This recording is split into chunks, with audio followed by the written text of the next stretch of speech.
Hi guys, welcome back to my channel. Today I want to talk about 15 things I would never do again on a Disney cruise, and this is very much from the perspective of traveling with an autistic child because honestly our first cruise was a mix of magical and a lot of learning the hard way. If you're planning your first cruise or you're a neurodiverse family trying to figure out how this all works, these are the things I wish someone had told me before we stepped on board. First one, and this is a big one for us, muster drill location. Obviously, the muster drill is mandatory for all guests. However, where you carry out this drill can differ. If I'd known this on my first cruise, I would have tried to book a stateroom with a muster station that's indoors with seating rather than stood outside on the deck. Because being outside, standing still, surrounded by people, noise, announcements, and asking my son to stay in one spot in that environment was just not realistic for us. It's the kind of situation that can escalate really quickly into overwhelm and actually has done on previous cruises. So now that is something I'd always look into in advance where possible, although these rooms do get snapped up really quickly. Second, I would not feel obliged to attend every single rotational dining. Don't get me wrong, the dining on board a Disney cruise is incredible, and if it was just myself without kids, I absolutely wouldn't skip. For my son, a big Nemo fan, Animator's palette was amazing on the Dream and Fantasy. Having interactive crush there was such a good distraction and my son really engaged with that. But the other restaurants, by the end of the day, it just felt like a lot. Waiting, sitting, the structure of it wasn't always the best fit for us, especially if you're on a later sitting around 8 p.m. What I would do instead is try those restaurants at breakfast or lunch if your child is more likely to sit at a table earlier in the day. Although I appreciate sometimes it doesn't matter what time of the day, restaurants just aren't for them. The same space, but a much more relaxed experience as many guests don't choose this option. Number 3, I would never go to the pools at peak times, especially on these shorter UK sailings. It genuinely turns into people soup. There's no other way to describe it. We tend to go to the pool first thing in the morning, right when it opens, and this completely changed the experience. For starters, there was zero queue for the aqueduct. Quieter, calmer, and actually enjoyable. Number 4, I would never try to do the big "we've arrived" lobby photos as soon as we board the ship. In your head, yes, this is a lovely moment. In reality, it's loud, the announcements are constant, everyone is arriving all at once. It is just a lot of sensory input all at once. Now we go straight to the sit-down welcome lunch, we let everything settle and then come back for an early morning wander around the atrium the next day when it's empty, and the photos are so much nicer anyway. Number 5. Do not turn up to a character meet and greet at the time listed on the Disney Cruise Line Navigator app because you won't be early. You'll already be behind in a very long queue. We learned pretty quickly that if you want a smoother experience, you need to get there ahead of time and plan it into your day. Number 6, I would never feel self-conscious about costumes on Pirate Night again. The first time, I definitely overthought it, but honestly, if you can't go all out and dress like Mr. Smee on a Disney cruise, where can you? And you will find that other guests really embrace it too, so you won't stand out. It actually makes the whole experience more fun. The atmosphere, the interactions, everything.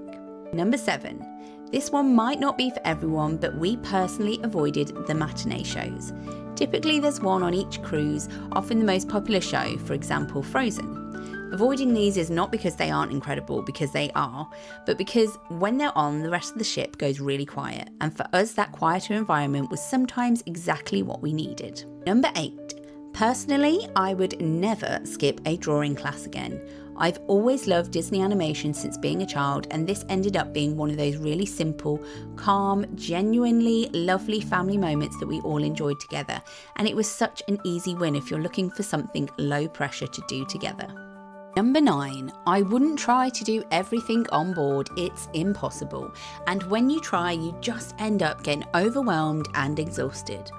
We started intentionally building in downtime, even just to go back to the stateroom for a break, and it made the whole trip feel so much more manageable. I created a Neurodiverse Disney Cruise Line guide that I worked through with the kids ahead of our trip, and we worked down a list of possible activities where the kids highlighted what was a priority to them and other things that maybe they were a bit nervous to try. This really helped us plan via the Navigator app once we were on board the ship. Number 10 sounds simple, but it made a big difference: staying hydrated. We now bring refillable bottles from home, fill it up a few times during the day on the top deck, and keep them in the stateroom fridge. It just removes one more thing to think about during the day, and being dehydrated is a surefire way to bring on dysregulation.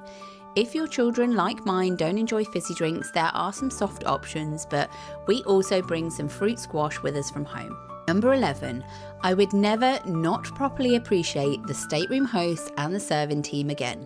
The level of care they give is honestly incredible. The consistency, the kindness, it doesn't go unnoticed by us. And even a small gesture or a bit of appreciation really does mean something to them. In the run-up to the cruise, the children create small pixie dust gifts to hand out around the ship. And we pair this with a typically British snack such as Percy Pig sweets. They're a nice treat for the cruise line cast members that perhaps have never visited the UK. Number 12, I would always pack my son's safe snacks. Food can be a bit of a challenge for him, especially in new environments, and having familiar options just takes so much of the pressure off. We bring a whole stash, everything sealed obviously, and it's one of those things that just makes the trip smoother. We fill a full suitcase of his safe food, and once it's empty, it means we have more room to bring home extra Disney treats from the shop. Speaking of the shop, that leads us to number 13. I would never underestimate the demand for Disney Cruise Line merch again. It is honestly like a military operation. If there's something specific you want, go early, like first night early, and be prepared because it gets intense very quickly. If it's an item that you don't think will be in high demand, avoid first night shopping at all costs, as it's hectic to say the least. Number 14, I wouldn't go in unprepared.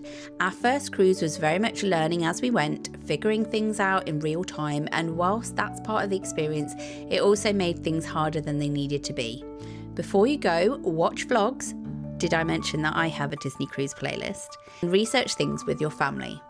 Use activity books such as My Disney Cruise Planner and get the whole family prepped and excited at the same time.